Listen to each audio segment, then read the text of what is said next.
ಭಸ್ಮ ಆಗೋ ಶಾಪ ಕೊಡಿ. ನನ್ನ ಆತ್ಮ ಗತಿ ಸಿಗದೆ ನೆಮ್ಮದಿ ಸಿಗದೆ ಅನಂತ ವಾಯುಲಿ ಅಲೆದಾಡೋ ಹಾಗೆ ಶಾಪ ಕೊಟ್ಬಿಡಿ ನಾಗಮಾತ. ನಾನು ನಿನ್ನನ್ನು ನಂಬುವೆ ಶಿವಾನಿ. ನಾನು ಈ ಭೂಲೋಕಕ್ಕೆ ನನ್ನ ಕಂದ ಆದಿಶೇಷನನ್ನು ಹುಡುಕಿಕೊಂಡು ಬಂದೆ. ಆದರೆ ಈ ಮನೆಗೆ ಬಂದ ತಕ್ಷಣ ನನ್ನಲ್ಲಿ ಅದೆಂತಹದು ಗೊಂದಲ. ಎದುರಿಗೆ ನಿಂತವರು ಶತ್ರುಗಳು ಅನ್ನೋ ಭಾವನೆ. ನಾನು ಏಕೆ ಹಾಗೆಲ್ಲ ಮಾತಾಡಿದೆ ಎಂದು ನನಗೆ ಅರ್ಥವಾಗುತ್ತಿಲ್ಲ.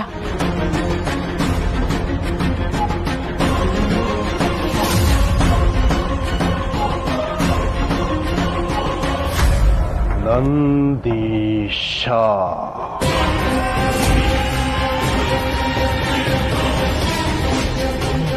ನನ್ನ ಬಗ್ಗೆ ಯಾರಿಗೂ ಅನುಮಾನ ಬರಬಾರ್ದು ಅಂತ ನಾನಿದ್ದೆ. ಆದ್ರೆ ಬಂದಿದ್ದ ಹೆಂಗಸು ನಾಗಮಣಿ ಹಿಂದೆ ಇರೋ ಬೇಟೆಗಾರ ನಾನು ಅಂತ ಹೇಳ್ತಾರೆ. ಬೇಟೆಗಾರ ಬೇಟೆಗಾರ ಎಲ್ಲಾದ್ರೂ ಹಿಂದೆ ಇರೋನು ನಂದೀಶನ ಅಂದ್ರೆ ಯಜಮಾನ್ರು ವೇಷದಲ್ಲಿರೋದು ಯಜಮಾನ್ರು. ಸಾಧ್ಯ ಇದೆ. ನಂದೀಶ ನಿಯತ್ತಿನ ಮನುಷ್ಯ. ನನ್ನ ನೆರಳಾಗಿದ್ದವನು, ನನಗೆ ಪ್ರಾಣ ಕೊಡಿಸಬೇಕಾದ್ರೂ ರೆಡಿಯಾಗಿರೋನು. ಅಂಥ ನಂದೀಶ ನನ್ನ ವಿರುದ್ಧವಾಗಿ ಎಂಥ ಕೆಲಸ ಮಾಡೋದಕ್ಕೆ ಸಾಧ್ಯನಾ? ಹಾಗಾದ್ರೆ ನೀವು ಆ ಧನಂಜಯನನ್ನ ದಿಗ್ವಿಜಯ, ನಂದೀಶ ಆದಿಶೇಷನ ಹತ್ಯೆಯಲ್ಲಿ ಪಾಲ್ಗೊಂಡಿದ್ದಾನೆ ಅಂತ ಹೇಳಿದ್ದು ಗೊತ್ತಿಲ್ಲ.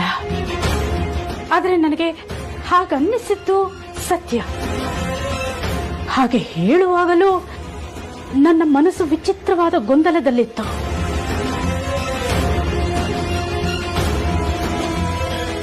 ಬಹುಶಃ 125 ಸಂವತ್ಸರಗಳ ಹಿಂದೆ ಆ ಮೋಹಿನಿ ಕೊಟ್ಟ ಶಾಪವೇ ಕಾರಣವಿರಬಹುದೇನೋ. ಆದರೆ ಅದೆಲ್ಲ ಸತ್ಯವೋ ಅಸತ್ಯವೋ ಒಂದು ತಿಳಿಯದಾಗಿದೆ. ನಿಮ್ಮೆಲ್ಲ ಗೊಂದಲಗಳಿಗೆ ಪ್ರಶ್ನೆಗಳಿಗೆ ಈ ಸುಮಂಗಲಿ ವ್ರತ ಆದ್ಮೇಲೆ ಉತ್ತರ ಸಿಗುತ್ತೆ. ದಯವಿಟ್ಟು ಅಲ್ಲಿವರೆಗೂ ಮೌನವಾಗಿದ್ಬಿಡಿ ನಾಗಮಾತ. ಆಡಿದ ಮಾತುಗಳ ಬಗ್ಗೆ, ಅದರಿಂದ ಉಂಟಾದ ಗೊಂದಲಗಳ ಬಗ್ಗೆ ಪ್ರಶ್ನೆ ಇದ್ರು. ಶಿವಾನಿ ಅವರ, ನನ್ನ ಹೆಂಗ್ಸ್ನ ಕರ್ಕೊಂಡು ಬಂದಿದ್ದೀನಲ್ಲ, ಅವ್ರ ಜೊತೆ ನೀವು ತುಂಬಾ ಮಾತಾಡ್ತಿದ್ರಿ. ಏನ್ ವಿಷಯ? ನಂಗೆ ತುಂಬಾ ಕನ್ಫ್ಯೂಸ್ ಆಗ್ತಿದೆ. ನಿಮ್ಗೋರು ಮೊದ್ಲಿಂದನೂ ಪರಿಚಯನಾ ಅಥವಾ ಗೊತ್ತಿದ್ರು ಗೊತ್ತಿಲ್ಲದಿರೋ ತರ ನೀವೇನಾದ್ರೂ? ಇಲ್ವಲ್ಲ, ನನಗವ್ರ ಬಗ್ಗೆ ಏನು ಗೊತ್ತಿಲ್ಲ. ಆದ್ರೆ ಅವ್ರ ಮಗ ಸಿಗೋವರೆಗೂ ಉಪವಾಸ ಇರ್ತೀನಿ ಅಂತ ಹೇಳ್ತಾ ಇದಾರೆ. ದಯವಿಟ್ಟು ಆದಷ್ಟು ಬೇಗ ತ್ರಿಶೂಲ್ನ ಹುಡ್ಕೊಡಿ. ಅಲ್ಲ, ಅವ್ರ ಮಗ ಕಾಣಿಸ್ತಿಲ್ಲ ಅಂತ ತ್ರಿಶೂಲ್ನ ಹುಡ್ಕೋದ್ರೆ ಏನ್ ಪ್ರಯೋಜನ?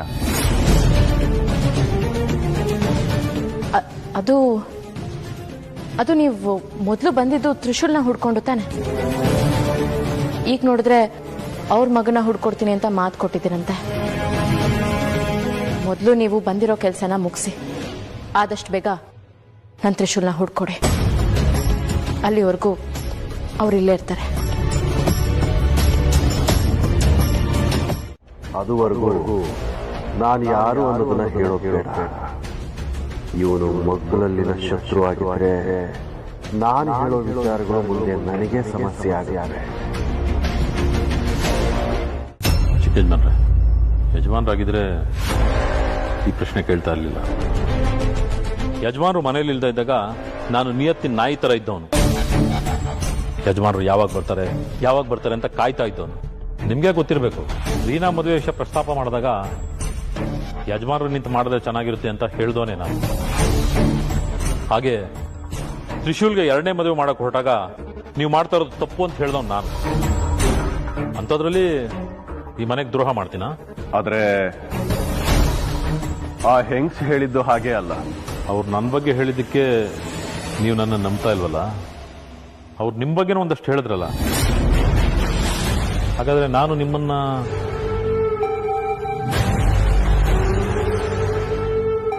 ಆದರೆ ನಾನು ನಂಬೋದಿಲ್ಲ. ಆ ಹೆಂಗಸು ತಲೆ ಕೆಟ್ಟು ಮಾತಾಡಿದಾಳೆ ಅನ್ಸುತ್ತೆ. ತಪ್ಪಾಗಿದ್ರೆ ಕ್ಷಮಿಸ್ಬಿಡಿ, ಏನೇನೋ ಮಾತಾಡ್ಬಿಟ್ಟೆ.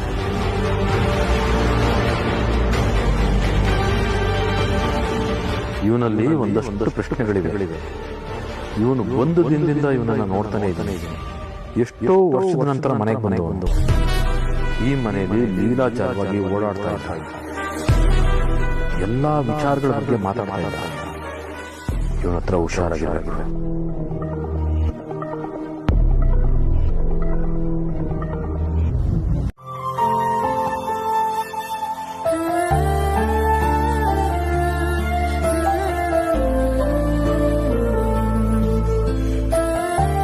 ಮಯೂರಿ, ಅಕ್ಕ, ಯಾಕೆ ಹೀಗೆ ಕೂತಿದ್ಯಾ? ಹುಷಾರಿಲ್ವಾ? ಏನಿಲ್ಲ ಅಕ್ಕ, ಹುಷಾರಾಗಿದ್ದೀನಿ. ಮತ್ ಯಾಕೆ ಇತ್ತೀಚೆಗೆ ನಿನ್ ಗಮನ ಎಲ್ಲೋ ಬೇರೆ ಕಡೆ ಇರುತ್ತೆ? ನಾನು ನೋಡ್ತಾನೆ ಇದ್ದೀನಿ. ಕೂತಲ್ಲೇ ಕೂತಿರ್ತೀಯ, ದೃಷ್ಟಿ ಒಂದ್ ಕಡೆ ಇರುತ್ತೆ, ಮನ್ಸ್ ಬೇರೆ ಕಡೆ ಇರುತ್ತೆ. ನಾನ್ ಪೂಜೆ ಮಾಡ್ತಾ ಇದ್ರು ನೀನ್ ಏನೋ ಯೋಚನೆ ಮಾಡ್ತಾ ಇರ್ತೀಯ.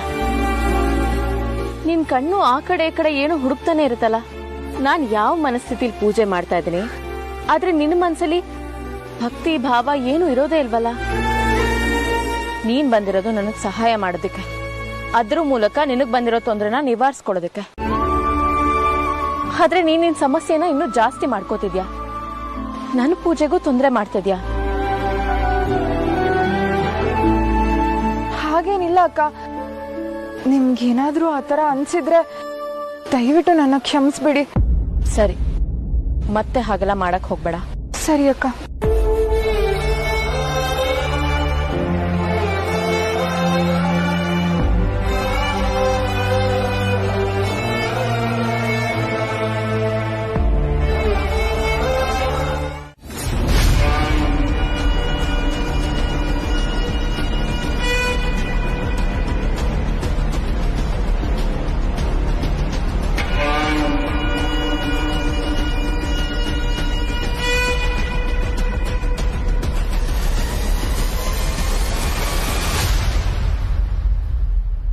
ಹೇಗಿದ್ದೀರಾ? ಆರಾಮಾಗಿದ್ದೀರಾ ತಾನೆ? ಅದು ನೀವು ಮನೆಗೆ ಬಂದಾಗ ಬಾಯಿಗೆ ಬಂದಾಗೆಲ್ಲ ಏನೇನೋ ಮಾತಾಡ್ತಿದ್ರಿ. ಬಹುಶಃ ಮಗನನ್ನ ಕಳ್ಕೊಂಡಿರೋ ದುಃಖ ನಿಮ್ಮನ್ನ ಹಾಗೆ ಮಾತಾಡಿಸ್ತಾ ಇತ್ತು, ಅಥವಾ ನಿಮ್ಮ ಕಲ್ಪನೆಗಳು ಹಾಗೆ ಮಾತಾಡಿಸ್ತಾ ಇತ್ತು, ಗೊತ್ತಿಲ್ಲ. ಆದ್ರೂ ಮಗನನ್ನ ಕಳ್ಕೊಂಡಿರೋ ತಾಯಿಯ ದುಃಖ ಏನು ಅಂತ ನನಗೂ ಅರ್ಥ ಆಗುತ್ತೆ. ನೋಡಿ, ನೀವೇನು ಯೋಚನೆ ಮಾಡಬೇಡಿ, ಎಲ್ಲ ಸರಿ ಹೋಗುತ್ತೆ. ಯಾವುದೇ ಕಾರಣಕ್ಕೂ ಭಯ ಪಡಬೇಡಿ, ಆತಂಕ ಪಡಬೇಡಿ. ನಿಮ್ಮ ಮಗ ಎಲ್ಲೇ ಇದ್ರೂ ಕರ್ಕೊಂಡು ಬರೋ ಜವಾಬ್ದಾರಿ ನಂದು. ಅಂದಾಗೆ ನಿಮ್ಮ ಮಗಂದು ಯಾವ್ದಾದ್ರು ಫೋಟೋ, ಅಡ್ರೆಸ್ ಏನಾದ್ರು ಇದೆಯಾ? ಯಾವುದೂ ಇಲ್ಲ. ಹಾಗಾದ್ರೆ ಇವರಲ್ಲಿ ಎಲ್ಲಿ ಅಂತ ಹುಡುಕೋದು ಅವನ್ನ?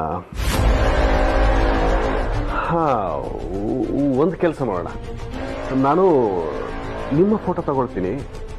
ಅದನ್ನ ಇಂತಿಂತವರು ಹೀಗೆ ಬಂದಿದ್ದಾರೆ, ಅವ್ರ ಮಗ ಕಾಣೆಯಾಗಿದ್ದಾನೆ ಅಂತೇಳಿ ಟಿವಿನಲ್ಲಿ ಮತ್ತೆ ನ್ಯೂಸ್ ಪೇಪರ್ನಲ್ಲಿ ಆ್ಯಡ್ ಕೊಟ್ರೆ ನಿಮ್ಮ ಮಗ ಎಲ್ಲಿದ್ರೂ ಬರ್ತಾನೆ.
ಪರಿಸ್ಥಿತಿಯಲ್ಲಿ ಸಿಕ್ಕಾಕೊಂಡಿದ್ದೀನಿ ನಾನು.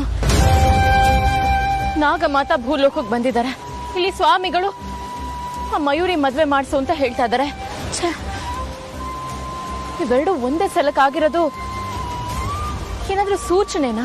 ನಾನಿಲ್ಲಿ ಸುಮಂಗಲಿ ವ್ರತ ಮಾಡ್ತಾ ಇರೋದು ನನ್ನ ತ್ರಿಶೂಲ್ ಗೆಲ್ಲಿದ್ದಾನೆ ಅಂತ ತಿಳ್ಕೊಳ್ಳೋದಕ್ಕೆ, ಅವನೇ ಆದಿಶೇಷ ಅಂತ ಅವನಿಗೆ ಹೇಳೋದಕ್ಕೆ, ನಾಗಮಣಿಗೆ ಜೀವಾತ್ಮ ಸೇರಿಸಿ ಅದನ್ನ ಮರಳಿ ಪೂರ್ವ ರೂಪಕ್ಕೆ ತರೋದಕ್ಕೆ. ಆದ್ರೆ ಸ್ವಾಮಿಗಳು ಮತ್ತೆ ಮತ್ತೆ ಮಯೂರಿ ಮದ್ವೆ ಮಾಡಿಸ್ಬೇಕು ಅಂತ ಯಾಕೆ ಹೇಳ್ತಾ ಇದ್ದಾರೆ? ನನ್ನ ಸಮಸ್ಯೆಗಳಿಗೂ ನಾಗಲೋಕದ ಸಮಸ್ಯೆಗಳಿಗೂ ಆ ಹುಡುಗಿಗೂ ಏನ್ ಸಂಬಂಧ? ಏನು ಸಂಬಂಧ ಇಲ್ಲ ಅಂತ ಸುಮ್ಮನೆ ಕೂರೋದಕ್ಕೆ ಸಾಧ್ಯ ಇಲ್ಲ. ಯಾಕಂದ್ರೆ ಸ್ವಾಮಿಗಳು ಹೇಳೋ ಎಲ್ಲ ಮಾತುಗಳಿಗೂ ಒಂದು ಅರ್ಥ ಇರುತ್ತೆ. ಹೌದು, ನನ್ನ ಸ್ವಾಮಿಗಳು ಹೇಳ್ದಾಗೆ ಮಾಡಬೇಕು. ಬೇರೆ ಯಾರ್ದೋ ಕೆಟ್ಟ ಕಣ್ಣು ಮಯೂರಿ ಮೇಲೆ ಬಿದ್ದು ಅವಳಿಗೆ ತೊಂದರೆ ಆಗದಿರೋ ಹಾಗೆ ನೋಡ್ಕೋಬೇಕು. ಒಳ್ಳೆ ಗಂಡನ್ ತಂದು ಮಯೂರಿಗೆ ಮದ್ವೆ ಮಾಡಬೇಕು. ಆದ್ರೆ ಇದೆಲ್ಲ ನನ್ನ ಕೈಲಿ ಆಗೋಕ್ ಸಾಧ್ಯನಾ? ಯಾರ್ದಾದ್ರೂ ಸಹಾಯ ಕೇಳಲ್ಲ? ಮನೆಯವ್ರ ಸಹಾಯನಾ, ಬೇರೆಯವ್ರ ಸಹಾಯನಾ? ಒಂದು ಗೊತ್ತಾಗ್ತಿಲ್ವಲ್ಲ, ಏನ್ ಮಾಡ್ಲಿ ನಾನು?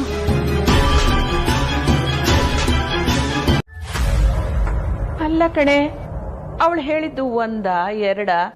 ನಮ್ ಶಿವಾನಿನ್ ನೋಡಿ ಒಂಥರ ಮಾತಾಡಿದ್ಲು, ಮಾಯಾ ನೋಡಿ ಇನ್ನೊಂಥರ ಮಾತಾಡಿದ್ಲು. ಏನ್ ಹೇಳ್ಬೇಕು ಅವಳಿಗೆ? ಅದು ಅಲ್ದೆ ಮನೇಲಿ ನಡೆದ ಅಷ್ಟು ಘಟನೆಗಳನ್ನ ಸರಿಯಾಗಿ ಹೇಳಿದ್ಲು. ಅಮ್ಮ, ನಾನು ಅದನ್ನೇ ಹೇಳ್ತಾ ಇರೋದು. ಆ ಪೊಲೀಸ್ ಅಧಿಕಾರಿಗೆ ಈ ಮನೇಲಿರೋರ್ ಮೇಲೆ ಒಂದಷ್ಟು ಅನುಮಾನಗಳಿದೆ. ಅದಕ್ಕೆ ಅವನು ಅವತ್ತು ಎಲ್ರ ಮುಂದೆ ಮಾತಾಡ್ದಾಗ್ಲೂ ಎಲ್ಲ ವಿಚಾರ ಹೇಳ್ತಾ ತಾನೆ. ಈಗ ನೋಡಿದ್ರೆ ಆ ಹೆಂಗಸನ್ ಕರ್ಕೊಂಡ್ಬಂದು ಈ ಮನೇಲಿ ನಡೀತಿರೋ ವಿಷಯ ತಿಳ್ಕೊಳ್ಳೋದಕ್ಕೆ ನಾಟಕ ಮಾಡ್ತಿದ್ದಾನೆ ಅಂತ ಅನಿಸ್ತಾ ಇದೆ. ಅಲ್ವೇ? ಕರ್ಕೊಂಡು ಬಂದು ನಾಟಕ ಆಡೋದಕ್ಕೆ ಇದೇನ್ ರಂಗಮಂಟಪನ? ಅಮ್ಮ, ಆ ಯಮ್ಮ ಹೇಳಿದ್ದೆಲ್ಲ ಏನೋ ಸರಿ.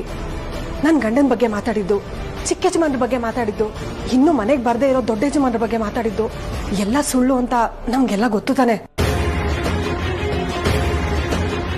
ಸದ್ಯಕ್ಕೆ ನಾವ್ ಆ ವಿಷಯನೆಲ್ಲ ಮರೆತು ಸುಮ್ಮನೆ ಇರೋದೇ ಒಳ್ಳೇದು ಅಂತ ಅನಿಸ್ತಿದೆ.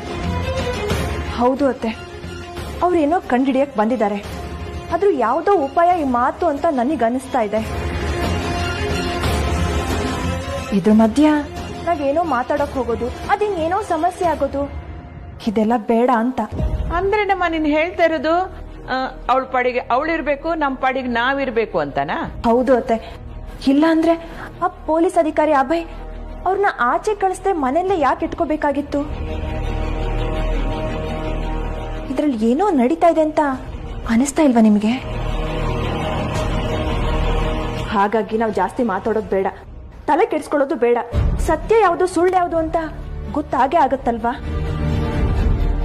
ನಾವು ಬಂದವಳ ಹತ್ರ ಬೇರೆ ಏನು ಮಾತಾಡೋದು ಬೇಡ, ನಮ್ಮ ಪಾಡಿ ನಾವ್ ಇದ್ ಬಿಡೋಣ. ಸರಿ ಅಮ್ಮ, ಇನ್ನೇನ್ ಮಾಡಕ್ಕಾಗತ್ತೆ? ಆಗೋದೆಲ್ಲ ಒಳ್ಳೇದಕ್ಕೆ ಅಂತ ತಿಳ್ಕೊಂಡು ಸುಮ್ಮನಿದ್ಬಿಡ್ಬೇಕು ಅಷ್ಟೇ. ನೀನ್ ಪಕ್ಕದಲ್ಲಿದ್ದಾಗ ಸಾವು ಬಂದ್ರೆ ಗೊತ್ತಾಗಲ್ಲ, ಇನ್ನೀ ನೋವು ಗೊತ್ತಾಗತ್ತ. ನನ್ನಿಂದ ನಿಮ್ಗೆ ಹಿಂಗಾಯ್ತು ಅಂತ ನನಗ್ ತುಂಬಾ ಸಂಕಟ ಆಗ್ತಾ ಇದೆ. ಆದ್ರೆ ನಿಮ್ಗೋಸ್ಕರ ಇಷ್ಟಾದ್ರೂ ಮಾಡಿದ್ನಲ್ಲ ಅಂತ ನನಗ್ ಸಂತೋಷ ಆಗ್ತಾ ಇದೆ. ಏನ್ ಸಂತೋಷ? ನಿಮ್ಗೇನಾದ್ರೂ ಆಗಿದ್ದಿದ್ರೆ, ನಿಮ್ ಪ್ರಾಣಕ್ಕೇನಾದ್ರು ತೊಂದ್ರೆ ಆಗಿದ್ದಿದ್ರೆ? ನಿಮ್ಮನ್ನ ತೊಂದರೆಯಿಂದ ಕಾಪಾಡೋ ಹಾಗಾಯ್ತಲ್ವಾ. ನನ್ನವಳನ್ನ ಉಳಿಸೋದ್ರಲ್ಲಿ ನನ್ನ ಪ್ರಾಣ ಹೋದ್ರೆ ಅದ್ ನನ್ ಪುಣ್ಯ. ನೋಡಿ, ನನ್ ಮನ್ಸಲ್ಲಂತ ಭಾವನೆಗಳು ಯಾವ್ದೂ ಇಲ್ಲ. ನೀವ್ ಏನೇನೋ ಅನ್ಕೊಂಬೇಡಿ. ಅದ್ ನಿಮ್ ಮನ್ಸಿನ ವಿಚಾರ, ಅದ್ ನೀವ್ ಹೇಳ್ಕೊಂಡ್ರಿ. ಹಾಗೆ ನನ್ ಮನ್ಸಲ್ಲಿರೋ ವಿಚಾರನ ನಾನು ಹೇಳ್ಕೊಂತ ಇದ್ದೀನಿ. ಇದು ಒಂದು ಪ್ರಯಾಣ. ಇಲ್ಲಿ ನಾವಿಬ್ರು ಹೆಜ್ಜೆಗಳಿಡ್ತಾ ಇದ್ದೀವಿ, ಪುಟ್ ಪುಟ್ಟ ಹೆಜ್ಜೆಗಳು. ಇದು ಯಾವತ್ತೂ ಕೊನೆಯಾಗ್ದಿರ್ಲಿ. ನೋಡಿ, ನಿಮ್ ಮನೆ ಎಲ್ಲಿ ಅಂತ ಹೇಳಿ ನನ್ಗೆ, ನಾನ್ ನಿಮ್ಮನ್ನ ಬಿಟ್ಟು ಬರ್ತೀನಿ. ನೀವ್ ಹುಷಾರಾದ್ಮೇಲೆ ಎಲ್ ಬೇಕಾದ್ರೂ ನಡ್ಕೊಂಡು ಹೋಗೋರ್ವಂತೆ. ನಾನೊಬ್ನೇ ನಡೆಯೋದಾಗಿದ್ರೆ ಇಷ್ಟು ದೂರ ಬರ್ತಾನೆ ಇರ್ಲಿಲ್ಲ. ಜೊತೆಗೊಬ್ರು ಬೇಕು, ಅದು ನಾನು ಇಷ್ಟಪಡೋರೇ ಆಗಿರ್ಬೇಕು.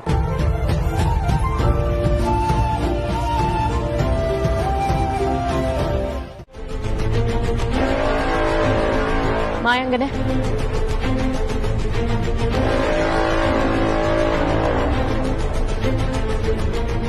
ನಾವು ನಾಗಲೋಕದವರು. ನಾವು ಎಲ್ಲೇ ಹೋದ್ರೂ ನಮ್ಮ ತನನ ನಾವು ಬಿಟ್ಕೊಡ್ಬಾರ್ದು. ಯಾವಾಗಲೂ ನಾವು ಜೊತೆಯಾಗೇ ಇರಬೇಕು. ನಮ್ಮ ಮಧ್ಯೆ ದ್ವೇಷ ಅಸೂಯೆ ಬಂದ್ರೆ ಅದು ಬೇರೆಯವ್ರಿಗೆ ಲಾಭ. ಈಗ ನಾವು ಒಟ್ಟಾಗಿರ್ಬೇಕಾದ ಸಮಯ. ಇಲ್ಲ ಅಂದ್ರೆ ನಮ್ಮ ಶತ್ರುಗಳ ಕೈ ಗಟ್ಟಿ ಆಗುತ್ತೆ. ನಾಗಮಣಿ, ನಾಗಲೋಕ ಎಲ್ಲ ನಮ್ಮಿಂದ ದೂರ ಹೋಗುತ್ತೆ. ನಾಗಲೋಕದ ಅಗ್ನಿ ಆಗಿರುವ ನೀನು ಇಷ್ಟು ಆರಾಮಾಗಿ ಮಾತಾಡ್ತಾ ಇದೀಯ. ಇದ್ದಕ್ಕಿದ್ದ ಹಾಗೆ ಈ ತರ ಮಾತಾಡಕ್ಕೆ ಕಾರಣ? ನಮ್ದೊಂದು ಗುರಿ ಇದೆ ಅನ್ನೋದು. ಗುರುಗಳು ನಮ್ಗೊಂದು ಜವಾಬ್ದಾರಿ ಕೊಟ್ಟಿದ್ದಾರೆ. ಅದ್ರ ಪ್ರಕಾರನೇ ನಾವು ನಡ್ಕೋಬೇಕು ಅಲ್ವಾ? ಮಾಯಾ, ನನ್ನ ಮಾತು ಕೇಳು. ಇಲ್ಲಿ ನಾನು, ನೀನು, ನಾಗಮಾತಾ ಇದ್ದೀವಿ. ನಮ್ಮ ಜೊತೆ ಆದಿಶೇಷನು ಸೇರ್ಕೊಂಡ್ರೆ ನಾಗಮಣಿಗೆ ಜೀವಾತ್ಮ ಸೇರೋದು ಕಷ್ಟದ ವಿಷಯನೇ ಅಲ್ಲ. ಅರ್ಥ ಮಾಡ್ಕೊ ಮಾಯಾ. ನಾಗಮಾತಾ ಅವ್ರ ಮಗನ್ ನೋಡೋವರೆಗೂ ಊಟ ತಿಂಡಿ ನೀರು ಏನು ಮುಟ್ಟಲ್ಲ ಅಂತ ಶಪಥ ಮಾಡ್ಬಿಟ್ಟಿದ್ದಾರೆ. ಅವ್ರ ಆರೋಗ್ಯ ಏನಾದ್ರೂ ಹಾಳಾದ್ರೆ ನಾಗಮಣಿ ಶಕ್ತಿ ಕುಂದುತ್ತೆ. ದಯವಿಟ್ಟು ಅರ್ಥ ಮಾಡ್ಕೊ. ಆದಿಶೇಷ ಎಲ್ಲಿದ್ದಾನೆ ಅಂತ ನಿನಗೆ ಗೊತ್ತಿದೆ ಅಂದಾಗ ದಯವಿಟ್ಟು ಅದನ್ನ ಹೇಳ್ಬಿಡು. ನನಗೆ ಹೇಳ್ದಿದ್ರು ಪರವಾಗಿಲ್ಲ. ನಾಗಮಾತಾಗಾದ್ರೂ ಸತ್ಯ ಹೇಳು. ನಾಗಮಾತೆಗೆ ನಾನು ನಿಜ ಹೇಳಿದ್ರೆ ಅವ್ರು ನಿನ್ ಹತ್ರ ಬಂದು ಹೇಳೇ ಹೇಳ್ತಾರೆ ಅಂತ ನನಗೆ ಚೆನ್ನಾಗಿ ಗೊತ್ತು.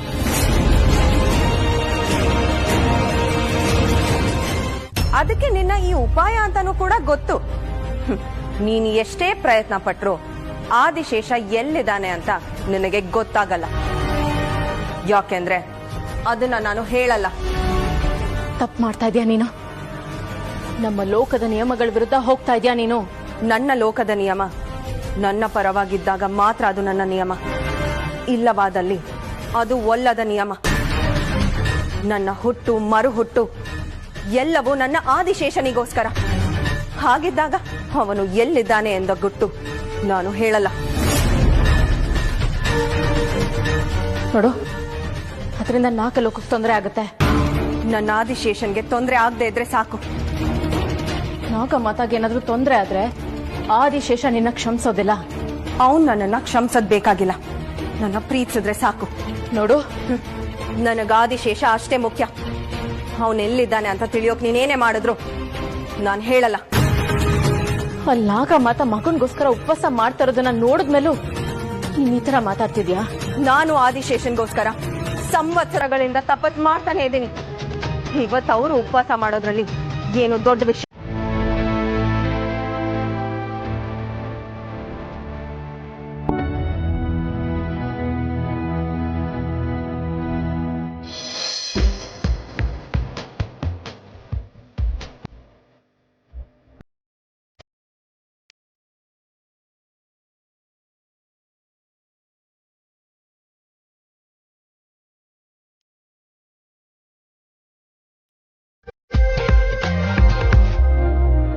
ಬಂದೇನಮ್ಮ?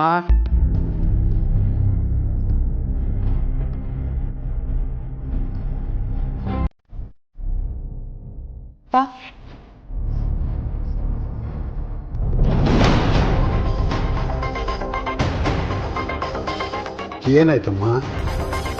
ಏನು ಯೋಚನೆ ಮಾಡ್ತಿದ್ದೆ? ನಾನು ಕೇಳಿದ್ದು ನೀರು, ಗಾಳಿ ಅಲ್ಲ. ನೀರು ತಗೊಂಬಂದ್ರೆ ಖಾಲಿ ಲೋಟ ತಂದಿದ್ಯಲ್ಲಮ್ಮ. ಏನಾಯ್ತು ನಿಂಗೆ? ಏನಿಲ್ಲಪ್ಪ, ಏನಿಲ್ಲ. ನಾನು ನೀರು ತರ್ತೀನಿ. ಮೊದಲು ಏನಾಯ್ತು ಹೇಳು. ಏನಿಲ್ಲ ಅಪ್ಪ, ಏನಿಲ್ಲ.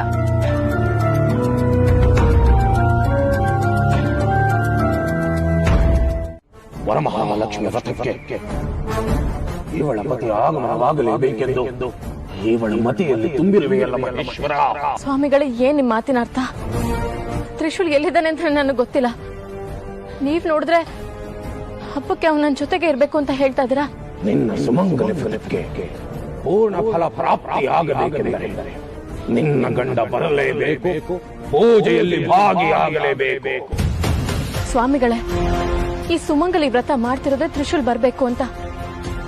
ನೀವ್ ನೋಡಿದ್ರೆ ವರಮಹಾಲಕ್ಷ್ಮಿ ಹಬ್ಬಕ್ಕೆ ತ್ರಿಶೂಲ್ ನನ್ನ ಜೊತೆ ಇರ್ಬೇಕು, ಇಲ್ಲದೆ ಹೋದ್ರೆ ವ್ರತ ಸಂಪೂರ್ಣ ಆಗಲ್ಲ ಅಂತ ಹೇಳ್ತಾ ಇದೀರಲ್ಲ. ಏನಿದು ಸ್ವಾಮಿಗಳೇ ದ್ವಂದ್ವ? ನಾನು ಹೇಳಿದ್ದು ನಾಗಮಣಿಗೆ ಜೀವಾತ್ಮ ಸೇರುವ ಸಮಯಕ್ಕೆ ನಿನ್ನ ಪತಿಯ ಆಗಮನವಾಗುತ್ತದೆ. ನೀನು ಮಾಡುತ್ತಿರುವ ಸುಮಂಗಲ ವ್ರತ ನಾಗಮಣಿಗೆ ಅದರ ಶ್ರೇಯಸ್ಸಿಗೆ ಪೂರ್ತಿಯಾಗಬೇಕೆಂದರೆ ಈ ವರಮಹಾಲಕ್ಷ್ಮಿ ವ್ರತ ಆಗಲೇಬೇಕು.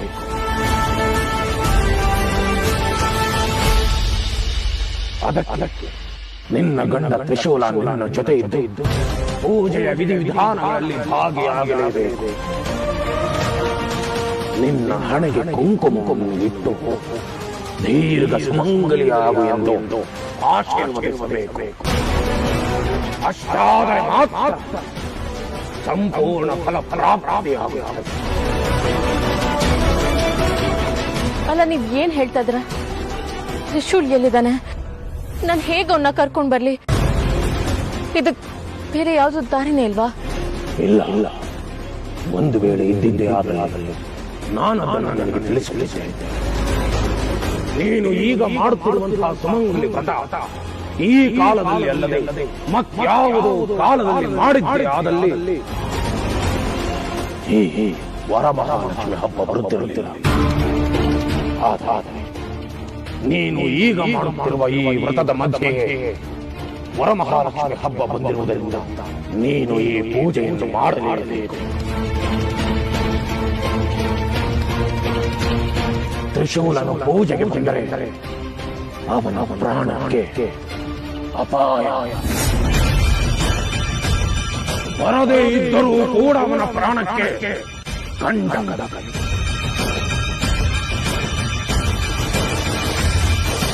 ಹೋಗ ಆ ಪರಮೇಶ್ವರನನ್ನ ಅಚಲ ಭಕ್ತಿಯಿಂದ ಪ್ರಾರ್ಥನೆ ಮಾಡಬಹುದು. ಈ ಸಂದಿಗ್ಧ ಸ್ಥಿತಿಯಲ್ಲಿ ನಮ್ಮನ್ನ ಪಾರು ಮಾಡಲು ಆ ಪರಮೇಶ್ವರನಿಂದ ಮಾತ್ರ ಸಾಧ್ಯ.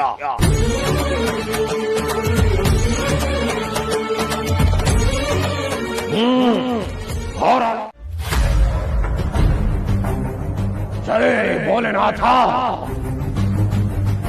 ಮಾರ್ಗ ನೇತ್ರವನ್ನು ಅಸುರಿ ಶಕ್ತಿ ನಿನ್ನ ಭಕ್ತಿಯೆಡೆಗೆ ಘೋರ ಘೋರ ಶಕ್ತಿಯಿಂದ ಸಾಗುತ್ತಿದ್ದರೋ ಮೌನವಾಗಿ ನೋಡುತ್ತಿರುವೆಯಲ್ಲ. ನಿನ್ನ ಮನಸ್ಸಲ್ಲಿ ಇರುವ ಉದ್ದೇಶವಾದರೂ ಏನು? ಈ ಪ್ರಕೃತಿಯಲ್ಲಿ ಬದಲಾಗುತ್ತಿರುವ ಈ ವಾತಾವರಣಕ್ಕೆ ಕಾರಣವಾದರೂ ಏನು? ಹೇ ಭೋಲೆನಾಥ, ಧರ್ಮ ಚಕ್ರವ ತಿಳಿದ ನಿತ್ಯ ಕರ್ಮಾತ್ಮನೆ, ಸಕಲ ಭೂತ ಪ್ರೇತ ಪಿಶಾಚ ನಾಶನೆ, ಭೂತದೊಳವಿತೋ ಭವಿಷ್ಯ ಬರೆಯುವ ಭದ್ರನಾಥನೇ, ಸಾತ್ವಿಕರ ರಕ್ಷಕನೇ, ದುರ್ಮಾರ್ಗಿಗಳ ಭಕ್ಷಕನೇನೋ, ಪ್ರತಿ ಕ್ಷಣ ಪ್ರತಿದಿನ ಪ್ರತಿ ಯುಗಕ್ಕೂ ನೀನೇ ಪ್ರವರ್ತಕನೇ, ಸಕಲ ಕಾಲಕ್ಕೂ ಸಮದರ್ಶಿ ಶಿಕ್ಷಕನೇ, ನಿರ್ವಿಕಾರ ನಿರ್ವಿಚಾರ ನಿರಕ್ಷಾಹತ ದೇವ, ಒಂದೆರಗು ಕಂಟಕಗಳಿಂದ ದೂರ ಮಾಡು. ದೇವತೆಯ ವಕ್ರ ದೃಷ್ಟಿ ನಿನ್ನಂಶ ಸಂಭೂತನ ಮೇಲೆ ಭೂತ ಚೇಷ್ಟೆಯಾಗಿ ದಾಳಿ ಮಾಡುತ್ತಿದೆ. ಅವನನ್ನು ಕಾಪಾಡು. ಸಂದರ್ಭದ ಒತ್ತಡಕ್ಕೆ ಬಣಿದು ಅವನು ಕೆಟ್ಟ ನಿರ್ಧಾರಗಳನ್ನು ತೆಗೆದುಕೊಳ್ಳದ ಹಾಗೆ ಮಾಡು. ಅವನ ಮೇಲೆ ಒಂದೆರಗು ಕಂಟಕಗಳನ್ನು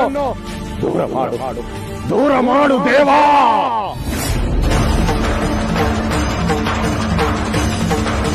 ಹಬ್ಬದ ದಿನ ಗಂಡ ಬಂದ್ರೆ ಯಾವ ಹೆಂಡತಿ ಖುಷಿ ಆಗಲ್ಲ ಹೇಳು? ಏನು ಖುಷಿ! ಮದುವೆ ಆದಾಗಿಂದ ಬಾವಾಜಿ ಹೆಸರು ಕೇಳಿದ್ರೆ ಸಾಕು, ತುಂಬಾ ಖುಷಿ ಆಗ್ಬಿಡ್ತೀಯ ನೀನು.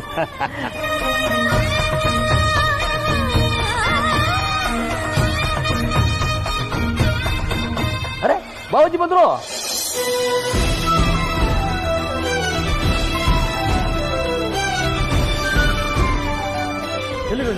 ತಮಾಷೆ ಮಾಡಿದೆ. ಗೋವಿಂದ,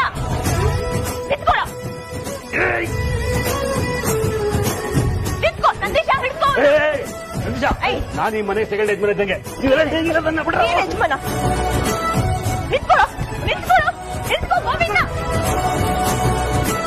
ಅಜ್ಜಿ, ಶಿವಾನಿ ಅವರು ಎಲ್ಲಿ? ಅವಳು ಬಟ್ಟೆ ಬದಲಾಯಿಸ್ತಾ ಇದ್ದಾಳೆ.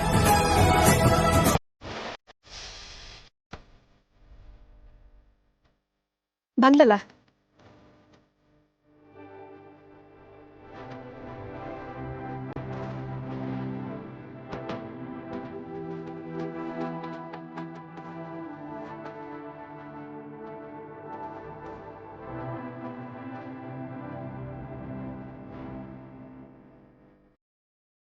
ತುಂಬಾ ಮುದ್ದಾಗಿ ಕಾಣ್ತಿದ್ದೀರಾ.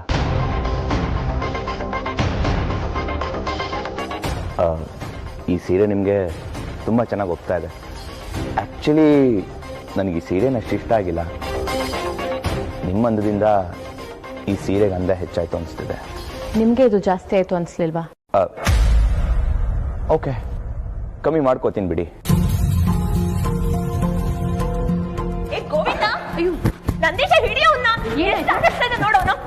ಅದು ದಿಗ್ವಿಜಯ್ ಅವರು ಬಂದ್ರು ಅಂತ ಗೋವಿಂದ್ ಜೋಕ್ ಮಾಡಿದ್ರು, ಅದಕ್ಕೆ ಅಟ್ಟಾಡ್ಸ್ತಿದ್ದಾರೆ. ಶಿವಾನಿ ಅವರೇ, ಮನೇಲಿ ಎಲ್ಲರೂ ಇಷ್ಟೊಂದು ಖುಷಿಯಾಗಿದ್ದಾರೆ, ಇಷ್ಟೊಂದು ದೊಡ್ಡ ಸೆಲೆಬ್ರೇಷನ್ ನಡೀತಿದೆ, ಆದ್ರೆ ನೀವು ಮಾತ್ರ ಡಲ್ ಆಗಿದ್ದೀರಾ. ಯಾಕೇನಾಯ್ತು?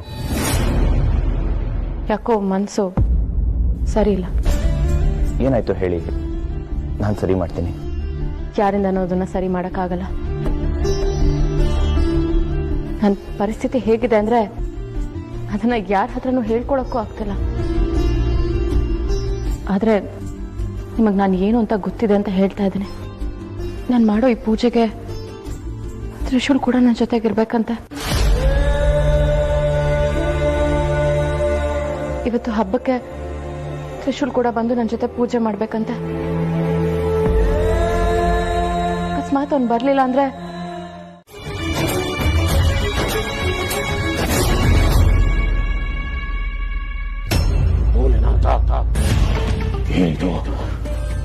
ಏನಿದು ಶುದ್ಧ ಸೂಚನೆ? ಮೃತ್ಯುದೇವತೆ ಪಕ್ಕದಲ್ಲಿ ಕಣ್ಣು ಬಿಟ್ಟಿದ ಹಾಗೆ ನಿನ್ನಂಶ ಸಂಬೂತನೇನಾದರೂ ಮಾತು ತಪ್ಪಿದನೆ. ಮೃತ್ಯು ದೇವತೆಯ ಬಾಯಿಗೆ ಅವನನ್ನು ಹಾಕುವುದೇ ನಿನ್ನ ಉದ್ದೇಶ. ಮೋಹ ನಿದ್ರೆಯಲ್ಲಿದ್ದ ತ್ರಿಶೂಲನ ದೇಹಕ್ಕೆ ಅವನ ಆತ್ಮವನ್ನ ಸೇರಿಸಿದ ಉದ್ದೇಶವಾದರೂ ಏನು?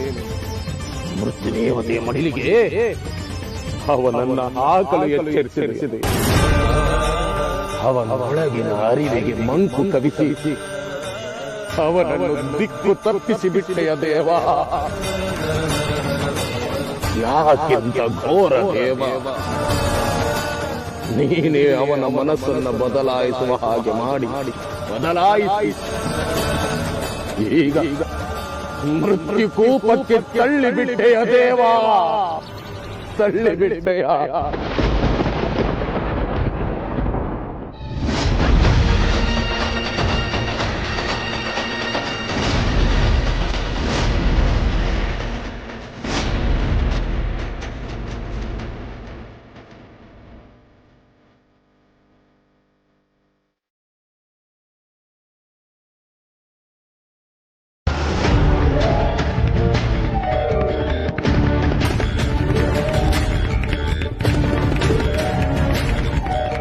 ಇಷ್ಟು ದಿನ ನಾನು ಅಭಯ ಆಗಿದ್ದೆ. ನಾನು ಯಾರು ಅಂತ ತಿಳ್ಕೊಳ್ಳೋದಕ್ಕೆ